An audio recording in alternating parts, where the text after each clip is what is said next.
ஒட்டக சிவிங்கி பத்தி நான் கேள்விப்பட்டேன். அதுக்கு ஒரு பெக்குலியர் ப்ராப்ளம் இருக்குது அப்படின்னு சொல்றாங்க.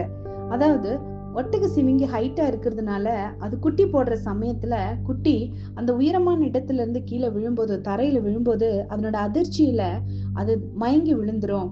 இப்போ டெலிவரி ஆன உடனே அதனால என்ன பண்ண முடியாது அப்படின்னா, அதால ஓட முடியாது. அது ரொம்ப குட்டியா இருக்குது.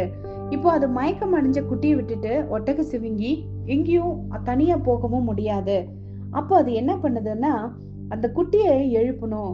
அது எழுப்பும் போது நம்ம பிள்ளைங்களை எழுப்புற மாதிரி கண்ணே மணியன்னு கொஞ்சி எல்லாம் எழுப்பாதாமா. அது தன்னோட இடது காலால ஒரு எட்டு எட்டி உதைச்சு அதை எழுப்பும். அப்போ அந்த குட்டி சீக்கிரமா ஓடும், ரொம்ப வேகமா ஓடும் அப்படின்னு சொல்றாங்க.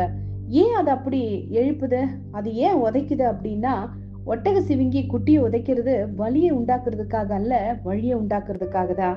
காட்டுல ஃப்ரெஷ்ஷா இருக்கிற அந்த குட்டி காப்பாற்றப்படணும்னா அதுக்கு ஓட தெரியணும். அது ஓடணும்னா அந்த உதையில தான், அந்த வலியில தான் அது எழுந்து ஓடுது.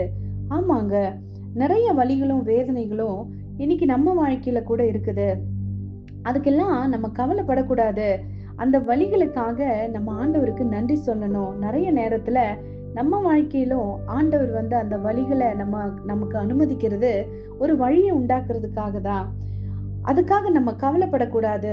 உபத்திரவம் பொறுமையையும், பொறுமை பரீட்சையையும், பரீட்சை நம்பிக்கையையும் உண்டாக்குகிறது என்று நாங்கள் அறிந்து உபத்திரவங்களிலேயும் மேன்மை பாராட்டுகிறோம் அப்படின்னு பவுல் சொல்றாரு.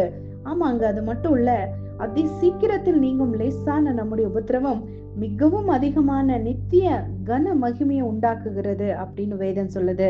அதனால அந்த வலிகளுக்காக, வேதனைகளுக்காக நம்ம பயப்பட தேவையில்லை.